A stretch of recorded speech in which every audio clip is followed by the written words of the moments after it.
Bryan, you came from Boise State as an offensive coordinator initially when you're getting your start, and had some great successes at OC, 2 Fiesta Bowl wins, which is something Cal fans can only dream of right now.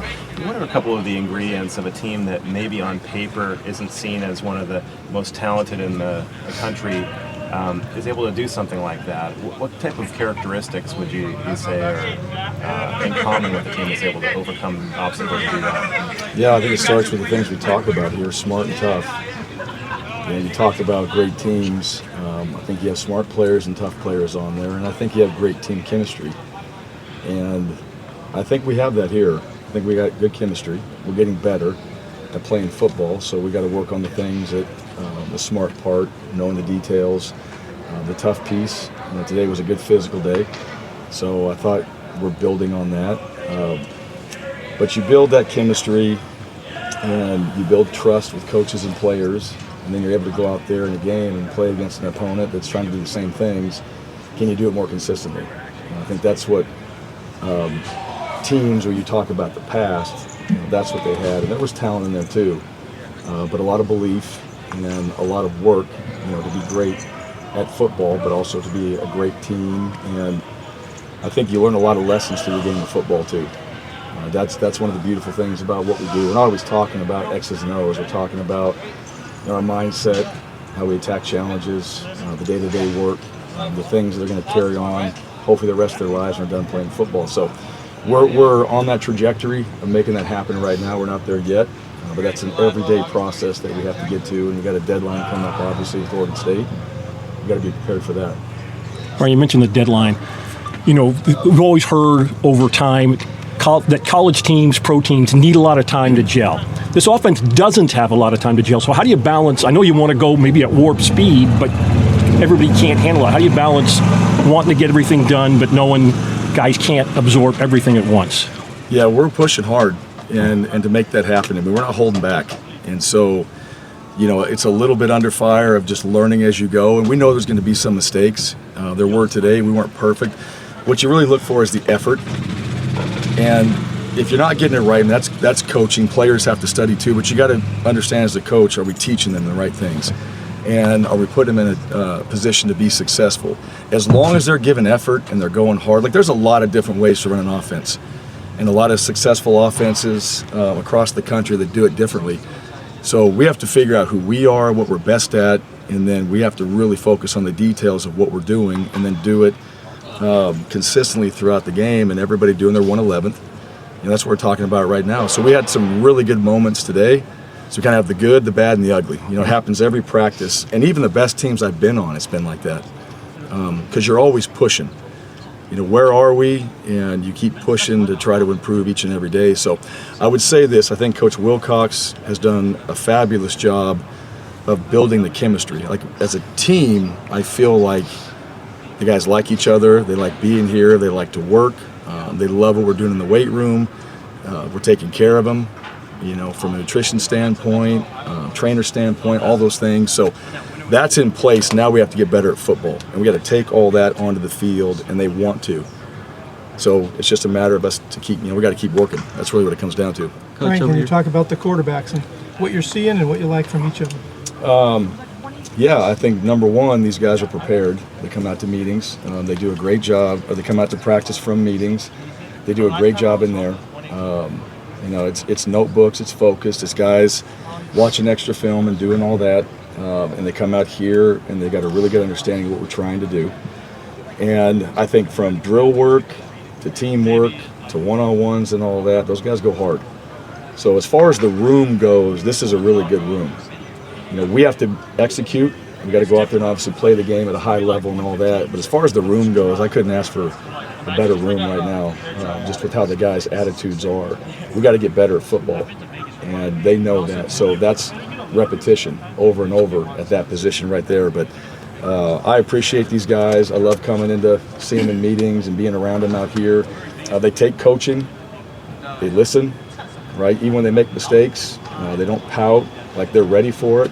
And they'll try to go out there in the next play or the next series and execute. So right now, all that I feel really good about. Now it's just getting better at football, getting chemistry with the wide receivers, understanding how to protect themselves when they need to, and just really putting it all on the field at this point. And we're going to get a chance to do that on Saturday. And then from there, all right, we're going to look at the depth chart and look at the roster and go, okay, where are we at? We got a few more practices, and then we got to start making decisions, all right, on what we're doing. But every one of those guys, they come to work, they come out here, they come to play, and they've done that consistently throughout camp. Can you give us some specifics on Devin and Jaron and what they're doing? Yeah, well, Devin's really smart. I've said that before. Devin's got the mind of an offensive coordinator. He sees things. He's been around great coaches, and so he understands that. He applies it to the field. He's doing a really good job throwing the ball. Been very accurate in camp. He's a guy that can run. He's physical. He's got great command every time he's out there. And so he's still learning what we're doing because he hasn't, to your question, we haven't put every single thing in. So there's still a few new wrinkles that we're working on. But as far as, just his approach each and every day, you couldn't ask for better. Jaron is learning, but he understands from spring ball through summer now what it's going to take to get himself prepared for a game. I think these first few practices, it's much different in spring. You don't have a deadline. You're just practicing. Then you get to fall camp, you got August 30th. All right, so every single day matters. And I think for all of our young players, that sense of urgency from the coaches and everybody else around them, older players that know that we have a game coming up, I think all those young players now understand that. You have to be ready. You have to be prepared at that position. Every play matters in practice because we're trying to execute at a high level in everything we do. So I think his understanding of that now is complete. And so now it's just a matter of continue to learn, build the chemistry like we said, and so on. And then the other guys are doing the same things. EJ has really come along. I think Dom's done a great job this camp. Dom's better, much better than, from spring through summer. And so he's really improved. He's got great command.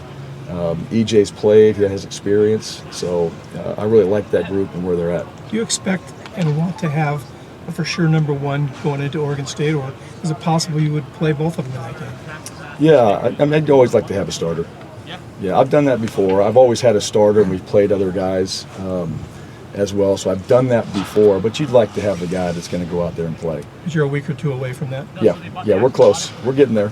We got to get through the first scrimmage, and then we'll reevaluate. And there'll be a timeline of when we make a decision of what we're going to do. And I understand that's a big thing. Everybody wants to know who that's going to be. And so we'll make that decision when we do. That guy gets to go out there and play. I want him to feel confident that we got his back. We always have the backup ready to go, and the other guys, they know that. So we're not there yet, but we're getting closer to it. You talked about Jaron's preparation. What impresses you about his physical tools as a quarterback? Yeah, great thrower. That's one thing. I mean, he's got a fantastic arm, and he can make a lot of different throws from a lot of different angles. I think he's done a tremendous job in the weight room. He's changed his body. He's faster. He's stronger. I mean, just what you'd expect from a young guy coming into a program like this. And our strength staff is phenomenal. And so everything about him physically has changed for the better. And now it's the details and the urgency of playing at this level. He's never played at this level. Any of our freshmen that we expect to play out there, I mean, you guys got to understand, they've never played at this level. They're seeing it at practice, but this is different than high school. So just everything that we do, how fast we practice, how we think, all those things that are happening out there for Jaron, he's getting better at that. But physically, he's got a gift. He can throw it. And I think mentally right now, the details of our offense he's really picked up, and he's got great feel on the field, and he's got great vision. I mean, those are things now that you can't coach, right? And that's what you want to find from your players, are some things when it doesn't go right and it breaks down, which will happen, they're going to be able to make something happen. And all those guys, Devin's done that, Jaron's done that, EJ's done that. Jaron's just got a really good feel for it. Ryan, offensive line has been an issue for the last couple of years here. A lot of sacks allowed last year. You guys, I think I counted 19 offensive linemen in camp. Some veterans, some newcomers, some transfers. Tell us how that group's looking, and how many do you want to have that you can have in a rotation? Could you have 8 or 10? Sure. Yeah, I mean, always want to have 7. You want your next man up, and then your next man up after that. I think we have 2 O-lines that can go out there and play, so I think we do have good depth. Coach and I has done a great job with that group. Talking about physically changing, those guys have definitely done that. We put a lot of weight on some guys, talking 25, 30 pounds. They've changed their bodies. They've taken it serious.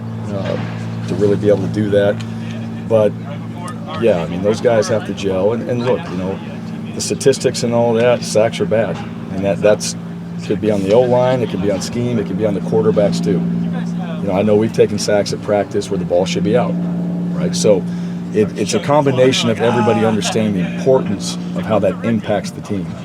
We don't want sacks on the offensive side. We'll take them on D all day long, right? But we got to make sure that, you know, we play fast, we do a good job up front, but the guy behind him too has to do a really good job to help those guys out, and the scheme has to put them in a position to be successful. So playing quarterback and coaching for all these years, it's not always the offensive line, but I think those guys have done a really good job understanding that. They've done a good job in physically having themselves prepared to come out here and execute against a really good D-line and what our defense is doing. So the competition from that standpoint was great. Today it has been through camp, and you know, we had an inside run period. It was one of the best I've seen. You know, those guys were physical. It was both sides, O and D. They were getting after it. Good competition, but we got better from that today. Bryan, there aren't a lot of people on this team right now that I think Cal fans recognize in terms of running backs, wide receivers, tight ends. Come the end of September, early October, who are 2 or 3 guys in that group Cal fans will know that these guys are pretty important? Yeah, you know, I not in a bad way, but you know, I want to put a name on it right now. I mean, there's some guys showing up. Okay. All right, and to be fair to those guys right now, because what I've told them, the depth chart right now, that's not set. Okay. All right, it's not set, and everybody has a chance to go out there tomorrow and Saturday and compete. And then we'll see what happens, and then we're going to reevaluate. All right, we'll put the depth chart up from that point on, and then we'll see where we go. And it's hard to say. You know, hopefully you get through camp with everybody healthy. But it's amazing what happens after the first scrimmage from what I've experienced over the years. That guys watch that, boom, and for a lot of guys, the switch goes on right there, and they just are able to go out there and practice faster. We kind of hone down because we put a ton in up until the first scrimmage, so there's just a lot going on, and then we tighten it all back up. And they get better at it, and so that next scrimmage, that's where you really see guys shine. And so I think after that, we'll know who some of those guys are. So if you ask me then, I might give you an idea on who In I a think. typical game, how many wide receivers, how many running backs would you expect to play, get meaningful minutes? Yeah, boy, I'd say anywhere 5 to 6. You'd have your 5 guys at wide receiver, right? You have your 4 out there. You're going to have 2 tight ends playing a lot. Your third guy's going to be involved. You're always going to have 2 backs, all right, and a third guy that should be in the mix. You know, I've had some really great running backs, both NFL guys, 1s and 2s, and they're getting a lot of reps. Your third guy comes in there to spell them, or he has something specific in the game plan. You got your 4 wideouts, you got your 5th guy for rotation, your 6th guy in there that can fit anywhere, and then everybody else, you know, ready to play. So if you can keep the 4 out there, and you can throw the 5th in there every so often, and that 6th guy can come in there and spell somebody, that's going to be, you know, what you'd want to have. And they're all at a high level. So it sounds Right. like 2 running backs most of the time. Yeah, I say 2 running backs, 2 tight ends, you know, 5 wideouts at that time, 5 offensive linemen. Got to have that, right? So, but yeah, these are good questions, and when we're working through that, I think we have that depth-wise, and we're just, you know, we're making that happen right now of creating who those guys are going to be. Let's go for our final Will your question. offense Final be question, guys. balanced pass run, or how do you look at that? Whatever it takes. Yeah, I really, you know, I've as an offensive coordinator, everybody says that, what is balance and all that. Can you run it when you need to? Can you throw it when you need to? Right? We'd always like to be able to run the ball. I think it has to start in the run game. You've got to be able to run the ball. We'll be able to throw it and do some things off that, but you got to be able to run it. And I think if you look at teams over the years that win consistently, they can run the football. So it's a really important thing for us to be able to do. Want to throw it, but I've always said, hey, if we got to throw it 50 times a game, run it 50 times a game, we've kind of done that. You know, whatever we feel like is working, and sometimes you get in the game and the run game is going, and you're going to stick with that, or you're throwing and everybody's feeling it. So a little bit of making sure your offense has the ability to do both. And I think these guys understand that, you know, what we want to be.